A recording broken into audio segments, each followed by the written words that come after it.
சந்தாவோட வீட்டுக்கு ரூமில் இருக்கிற எல்லாருமே கிளம்பி போகிறப்போ அப்போது சேரன் இன்னும் அதே மன அழுத்தத்தோட அப்படியே தான் வந்துட்டு இருக்காரு.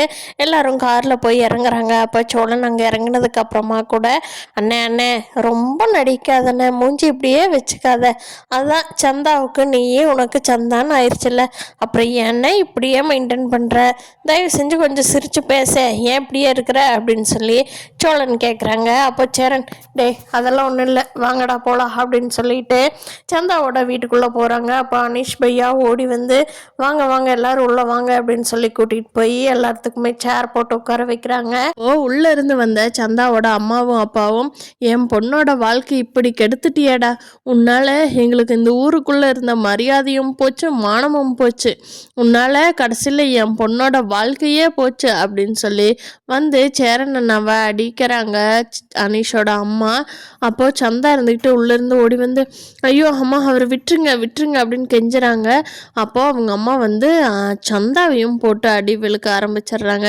உன்னால தாண்டி எல்லாம் நீ அண்ணன் கூட வேலைக்கு போய் அங்கே கொஞ்ச நாள் இருக்கிறேன்னு சொன்னப்போ உன்னை விட்டம் பாரு, அது எங்கே தப்பு, பேசாமல் இங்கேயே இருந்திருந்தீன்னா அமைதியாக இருந்திருப்பியா, உன்னை அவங்க கூட தாட்டி விட்டுட்டு தான் அவன் ஒரு கூறு கட்டவன் உங்களை எல்லாம் பார்க்கறதுட்டு போட்டு என்ன பண்ணுறீன்ட்டு இருக்கிற என்னன்னு கூட தெரியாமல் கடைசி வரைக்கும் என்ன நடந்ததுன்னே தெரியாமல் கடைசியில் தான் எங்களுக்கு தெரியறப்ப தான் உன்னை கூட வச்சுருந்தவனுக்கே தெரிய வருது, அப்போ நீ எவ்வளோ ஏமாற்றி இருக்கிற அப்படின்னு சொல்லி சந்தாவை போட்டு அடி அடின்னு அடிக்கிறாங்க.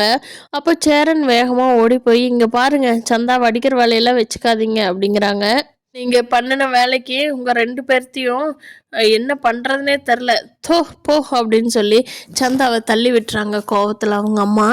அப்போது சந்தா கன்ஃபார்மாக முடிவு பண்ணிட்டாங்க, இவங்கெல்லாம் என்ன பேசினாலும் கடைசியில் கல்யாணத்தில் நின்று தானே ஆகணும், அதுக்காகத்தானே வயிற்றுல குழந்தை இருக்குன்னு சொல்லி போய் சொல்லியிருக்கிறோம், அதனால் எப்படியும் கல்யாணம் பண்ணி வச்சுருவாங்க, நம்மளை சென்னை அனுப்பிச்சி வச்சுருவாங்க அப்படின்னு நினச்சிக்கிட்டு சந்தா எந்த டென்ஷனுமே இல்லாமல் ஃப்ரீயாக இருக்காங்க. அப்போது சேரன்னு நடந்துக்கிட்டு நான் சந்தா கூட கொஞ்சம் நேரம் தனியாக பேசணும் அனீஷ் அப்படிங்கிறாங்க.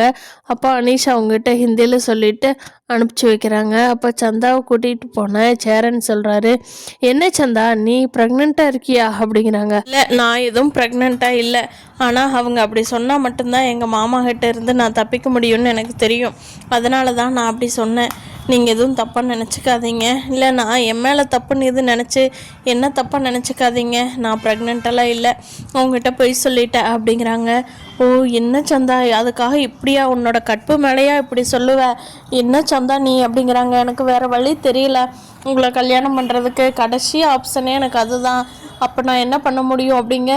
சரி சந்தா நீ கவலைப்படாத, நான் உன்னை விட்டுட்டு போகவே மாட்டேன், உன்னை கூட்டிகிட்டு தான் சென்னை போவேன், நீ ஒன்றும் வருத்தப்பட்டுக்காத, சரி வா, எனக்கு நேற்றுலேருந்து தூக்கமும் வரல, நிம்மதியும் இல்லை, நீ ப்ரெக்னென்ட்டுன்னு சொன்னதுலேருந்து உண்மை சொன்னியா பொய் சொன்னியா என்ன ஏதுன்னு எனக்கு தெரியாமல் அப்படியே போட்டு உலட்டிக்கிட்டு இருந்தேன், எனக்கு இப்போ தான் நிம்மதியாக இருக்குது சந்தா, சரி வா போய் உங்கள் அம்மா அப்பாட்ட பேசுவோம் அப்படின்னு சொல்லிட்டு உள்ளே கூட்டிகிட்டு போகிறாங்க. சேரன் அண்ணா இப்போ தான் முகத்தில் ஒரு தெளிவோடு வர்றாங்க.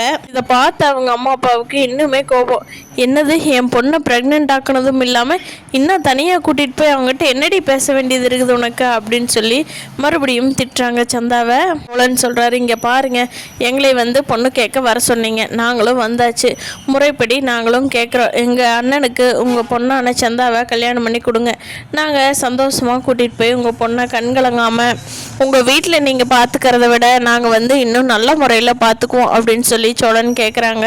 அவங்க அம்மா அப்பா சொல்கிறாங்க, அது எப்படி தம்பி ஒரு பொண்ணை கல்யாணம் பண்ணுறதுன்னா ஆளாளுக்கு உங்கள் அம்மா அப்பாவோட பார்த்துக்குவேன் உங்கள் அம்மா அப்பாவை விட பார்த்துக்குவேன் அப்படின்னு ஈஸியாக சொல்லிடுறீங்க, அந்த பொண்ணை வளர்த்துறக்குள்ளே நாங்கள் பட்ட கஷ்டம் எங்களுக்கு தான் தெரியும், அது தெரியுமா உங்களுக்கு, அன்னைக்கெல்லாம் இவங்க 2 பேர் பிறந்தப்ப எங்களுக்கெல்லாம் சாப்பாட்டுக்கே வழி இல்லை, இவங்க அப்பா டெய்லி வேலைக்கு போயினா தான் அங்கே சாப்பாடே கொடுப்பாங்க, இப்போ வாட்ட சம்பளம்லாம் அங்கே எதுவும் கிடையாது, சாப்பாடு மட்டும்தான் போடுவாங்க, அந்த சாப்பாட்டை கூட அவர் வயிற்றில் துண்டை கட்டி வச்சுக்கிட்டு சாப்பிடாம கொண்டுக்கிட்டு தன்னோட பையனுக்கும் பொண்ணுக்கும் கொடுப்பாரு, அதை விடவா நீங்களாம் பார்த்துருவீங்க, ஏப்பா கல்யாணம் இன்னைக்கு காதல் வந்துருச்சுன்னா பெற்றோரோட சம்மதமே இல்லாமல் எப்படி ஈஸியாக பொண்ணை கூட்டிகிட்டு போகிறீங்க அப்படின்னு சொல்லவும் இங்கே சோழனால எதுவுமே பேச முடியல. நிலாவும் அமைதியாக இருக்கிறாங்க, ஏன்னா அவங்க அவ்வளோ எமோஷனலாக பேசுகிறத பார்த்துட்டு அதுக்கப்புறமா இங்கே சேரன் அண்ணா எங்கே வேண்டான்னு சொல்லிடுவாரோ, அவங்க அம்மா அப்பா சம்மதம் இல்லாமல் இவர் கல்யாணம் வேண்டான்னு சொல்லிடுவாரோன்னு நினச்சிக்கிட்டு சந்தா இருந்துக்கிட்டு,